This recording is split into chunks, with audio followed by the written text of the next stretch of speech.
बेटा आज नई यूनिट स्टार्ट कर रहे हैं जिसका नाम है केमिकल काइनेटिक्स। क्या होता है ये केमिकल काइनेटिक्स? केमिकल का मतलब है केमिकल रिएक्शन और काइनेटिक का मतलब होता है स्पीड से रिलेटेड। ठीक है, रेट ऑफ रिएक्शन। तो इसकी क्या परिभाषा बनी या डेफिनेशन बटी? It is the branch of chemistry which deal with the study of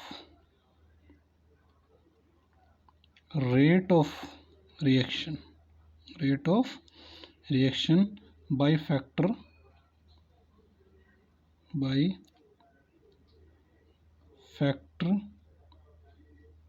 which influence the rate of reaction,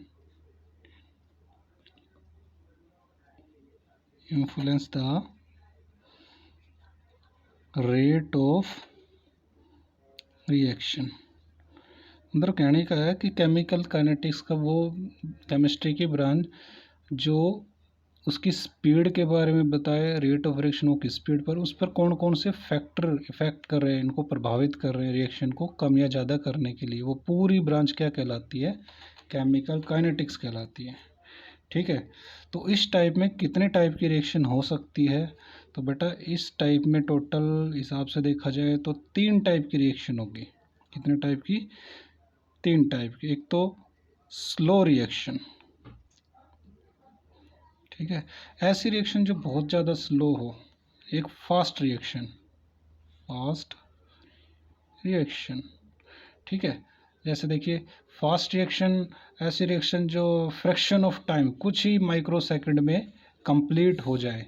जैसे एसिड बेस के जितने भी रिएक्शन हैं वो बहुत ही तेज़ी से रिएक्शन करती है। जैसे सिल्वर नाइट्रेट है, सिल्वर नाइट्रेट आयनिक कंपाउंड है और NaCl भी एक आयनिक कंपाउंड है, दोनों को मिला जाते हैं तो AgCl के प्रेसिपिटेट उसी टाइम नीचे बैठ जाते हैं, जबकि सॉल्यूशन बन जाता है NaNO3 का।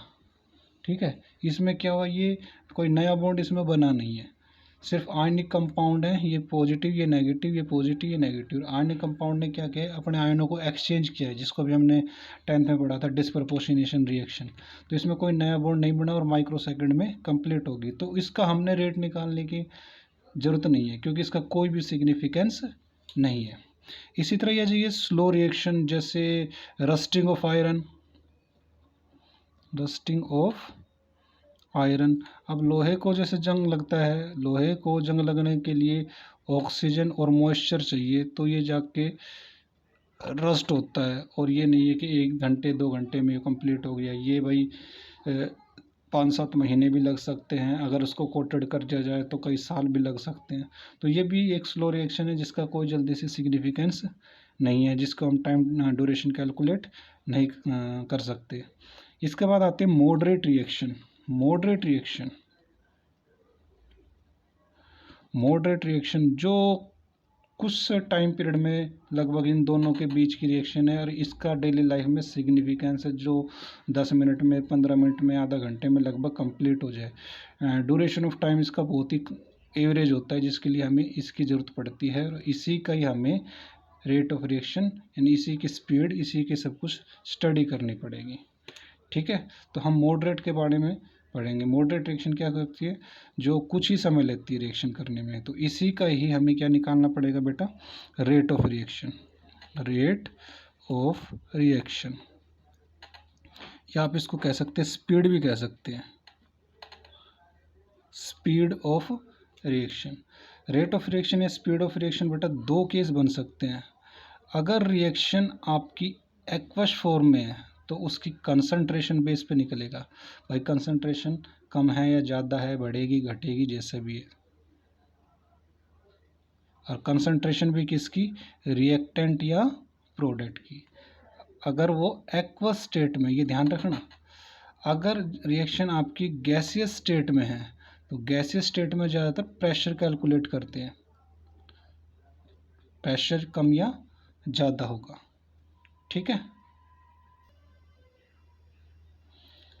तो रेट ऑफ रिएक्शन की क्या डेफिनेशन बनी? चेंज इन कंसंट्रेशन या pressure, change in concentration pressure of any reactant या प्रोडक्ट पर टाइम, टाइम की रेस्पेक्ट में किसी रिएक्टेंट या प्रोडक्ट की कंसंट्रेशन का चेंज होना क्या कहलाता है बेटा? Rate of reaction. ठीक है, अब इसको रिप्रेजेंट कैसे करेंगे? जैसे हमारे पास ये कोई रिएक्टेंट है और ये प्रोडक्ट में कन्वर्ट हो गया, ठीक है, जिसकी कंसंट्रेशन C है यहाँ पे, तो रिएक्टेंट कन्वर्ट हो रहा है किसमें? प्रोडक्ट में। जब टाइम आपका 0 है तो इसकी कंसंट्रेशन क्या है? मैक्सिमम है, यानी रिएक्टेंट की कंसंट्रेशन मैक्सिमम और प्रोडक्ट की कंसंट्रेशन 0। लेकिन जब टाइम t कुछ स्पेंड कर दिया तो C में से कुछ कंसंट्रेशन रिड्यूस होगी, लेकिन जितनी कंसंट्रेशन रिड्यूस हुई है उतना ही प्रोडक्ट जनरेट हो गया। ठीक है, तो उस केस में दोनों के बारे में कैसे लिखेंगे? रेट ऑफ डिसअपीयरेंस,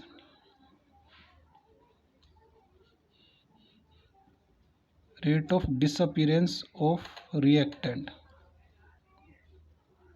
ठीक है, rate of disappearance of reactant, क्योंकि रिएक्टेंट धीरे धीरे खत्म होता जा रहा है, डिसअपीयरेंस कंज्यूम होता जा रहा है, उसी के रेस्पेक्ट में प्रोडक्ट धीरे धीरे अपीयर होता जा रहा है। तो rate of appearance of product. ठीक है, तो ध्यान देंगे, जब आपका टाइम 0, इसको ग्राफिकली अगर मैं एक्सप्लेन करूं, जैसे ग्राफ में अगर मैं रिएक्टेंट का बात करूं तो ये सपोज करो रिएक्टेंट का ग्राफ है, ये आपका टाइम है और ये इसकी रिएक्टेंट की क्या है? कंसंट्रेशन। तो जब टाइम 0 था तो रिएक्टेंट मैक्सिमम था, लेकिन जैसे जैसे टाइम स्पेंड हुआ तो रिएक्टेंट की कंसंट्रेशन धीरे धीरे ख़त्म होती जाएगी। किसका ग्राफ? ये रिएक्टेंट का। रिएक्टेंट की कंसंट्रेशन धीरे धीरे ख़त्म होती जा रही है, लेकिन यही ग्राफ को अगर मैं प्रोडक्ट के रेस्पेक्ट में एक्सप्लेन करूँ, ये टाइम है, ये कंसंट्रेशन है, कंसंट्रेशन ऊपर नीचे मिनिमम है, ऊपर जाते जाते मैक्सिमम है। इसी तरह ही अगर टाइम 0 था तो प्रोडक्ट की कंसंट्रेशन बिल्कुल 0 है, लेकिन जैसे टाइम स्पेंड हुआ तो प्रोडक्ट धीरे धीरे क्या होता जा रहा है? बढ़ता जा रहा है। तो ये ग्राफ बेटा माना जाएगा प्रोडक्ट का। ठीक है, तो डिसअपीयरेंस का मतलब गायब होना, तो इसका मतलब रिएक्टेंट धीरे धीरे डिसअपीयरेंस होगा। डिसअपीयरेंस को आप कह सकते हैं decrease the concentration of reactant, यानी डिक्रीज द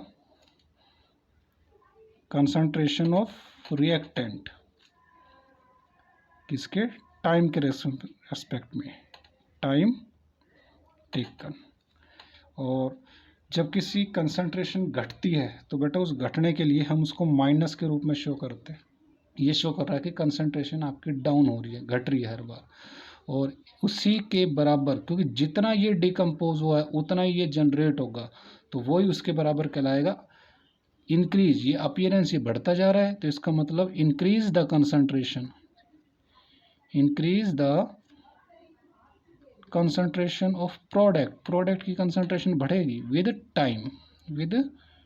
टाइम टेकन, जितना उसने टाइम लिया है, क्योंकि जितना टाइम में ये टूटा है इसकी कंसंट्रेशन घटी है और उतनी ही कंसंट्रेशन यहाँ पर प्रोडक्ट की बढ़ी है। तो ध्यान रहे, दो ग्राफ एक्सप्लेन करेंगे रिएक्टेंट और प्रोडक्ट के केस में। रिएक्टेंट का ग्राफ घटेगा, प्रोडक्ट का ग्राफ बढ़ेगा। तो rate of disappearance of reactant और rate of appearance of product. Disappearance के लिए आपने डिक्रीज शो करना पड़ेगा और कंसंट्रेशन घटने के लिए माइनस शो करना पड़ेगा। और इसको लिखने का तरीका है dr by delta r by delta t बराबर delta p by delta t। पर ध्यान रहे r के आगे आप क्या लगाएंगे? माइनस। प्लस लगाने की इसमें जरूरत है नहीं, तो यहाँ पर आप माइनस का निशान लगाएंगे।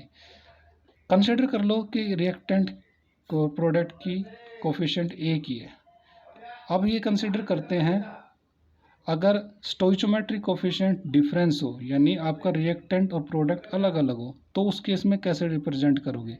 जैसे एग्जांपल के रूप में ले लो कि रिएक्टेंट आपका 2 टाइम्स है और 3 टाइम्स आपका प्रोडक्ट बन गया हो, 2 टाइम्स रिएक्टेंट हो और उस टाइम जब केमिकल रिएक्शन हुई है तो प्रोडक्ट 2 टाइम्स 3 टाइम्स बन गया हो, तो वही बात है, रेट ऑफ डिसअपीयरेंस वैसे लिखेंगे,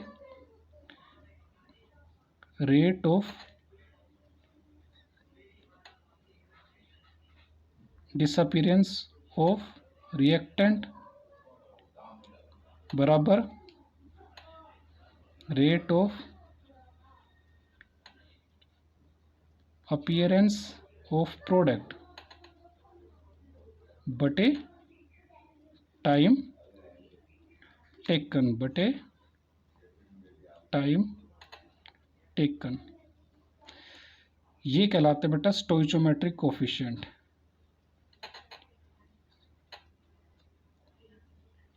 स्टोइचोमेट्री कोफिशिएंट क्या होते हैं? Stoichiometric coefficient that coefficient which are used to balance the chemical reaction. एक केमिकल रिएक्शन को बैलेंस करने के बाद जो कोफिशिएंट आते हैं, तो उस केस में बेटा ये लिखा जाता है डी आर बटे डी टी बराबर डी पी बटे डी टी। लेकिन जो कोफिशिएंट है वो आ जाते हैं बटे में, ये ध्यान रखना, जो कोफिशिएंट है वो ही आ जाएंगे बटे में, जितना कोफिशिएंट बना है उसी के रेस्पेक्ट में बटे में आएंगे। ठीक है, तो अब एक ऐसी एक रिएक्शन लेते हैं जिसको हम rate of reaction concentration case में कैसे रिप्रेजेंट करेंगे और उसका रेट ऑफ रिएक्शन कैसे निकालेंगे। रेट ऑफ रिएक्शन आप ये कंसिडर कर लो, एक रिएक्शन है हमारे पास A plus B convert to C and D. ठीक है, तो इसका कैसे निकलेगा? लिखने का तरीका डेल्टा ए बटे डेल्टा टी बराबर डेल्टा बी बटे डेल्टा टी बराबर डेल्टा सी बटे डेल्टा टी बराबर डेल्टा डी बटे डेल्टा टी। बेटा ये मत करना दोनों की कंसंट्रेशन जुड़ेगी, क्योंकि देखो इसकी कंसंट्रेशन भी डिक्रीज होगी, इसकी भी कंसंट्रेशन डिक्रीज होगी, और इसकी कंसंट्रेशन बढ़ेगी और इसकी कंसंट्रेशन भी बढ़ेगी। तो ये कंसंट्रेशन जो बढ़ती है घटती है ये जोड़ के नहीं निकलना, क्योंकि इसकी कंसंट्रेशन कम घटी और मान ली इसकी कंसंट्रेशन ज़्यादा घटी है, तो उनका एक रेशियो होता है, वो रेशियो कोफिशिएंट के बटे में इस तरह यूज किया जाता है 1/a, जो कोफिशिएंट है वो बटे में आ गया। इसी तरह 1/b, इसी तरह 1/c और इसी तरह 1/d, ये कोफिशिएंट आपके बटे में आ जाएंगे और यही कहलाएगा आपका रेट ऑफ रिएक्शन। तो किसी भी रेट ऑफ रिएक्शन को निकालने के लिए आप ऐसे शो करेंगे, तो 1/a rate of disappearance of concentration A. जैसे इसी का बारे में अगर हम ये दोनों ये लेना है तो उस केस में हाँ एक माइनस का निशान और जरूर लगेगा, क्योंकि इन दोनों केस में, क्योंकि इसकी कंसंट्रेशन भी घटेगी और इसकी कंसंट्रेशन भी घटेगी। तो न्यूमेरिकल केस में अगर सोल्व करेंगे तो ये दोनों बराबर इस तरह जाएंगे, अगर इनमें सोल्व करोगे तो ये दोनों बराबर आ जाएंगे। तो ध्यान रखना -1/a डिक्रीज द डिसअपीयरेंस या decrease the concentration of A with respect to time, -1/b decrease the concentration of b with time, 1/c increase the concentration of t with respect to time, और 1/d increase the concentration of d। ठीक है, अब last topics में बेटा unit आता है, इसकी unit कैसे लिखेंगे? यूनिट देखो, ऊपर कंसंट्रेशन है रिएक्टेंट की और बटे में क्या है? टाइम है। तो कंसंट्रेशन को तो या तो लिखते हैं मोलरिटी, मोलर अपॉन टाइम को क्या लिखेंगे? सेकंड, मोलर पर सेकंड। अब मोल की खुद की कंसंट्रेशन होती है कि मोलरिटी, मोलर की कंसंट्रेशन मोल पर लीटर, तो मोल पर लीटर इंटू 1/सेकंड। तो आप इसको लिख सकते हैं mole litre inverse second inverse, ये इसकी यूनिट बनेगी। ठीक है, तो ये आज का टॉपिक था आपका, इसका स्क्रीनशॉट ले लीजिए। एक बार मैं इसको रिपीट कर देता हूँ। केमिकल काइनेटिक्स क्या होता है? केमिकल काइनेटिक वो ब्रांच होती है जो किसी भी केमिकल रिएक्शन की स्पीड के बारे में बताए। तो with branch of study rate of reaction by factor affecting the influence reaction. अगर स्पीड के बारे में बता रहे हैं तो रिएक्शन कितने टाइप की होगी? रिएक्शन 3 टाइप की होगी, स्लो, मॉडरेट और फास्ट। फास्ट रिएक्शन कुछ ही माइक्रो सेकंड में कंप्लीट हो जाती है, ये ज़्यादातर न्यूट्रलाइजेशन रिएक्शन होती है एसिड बेस की, साल्ट की।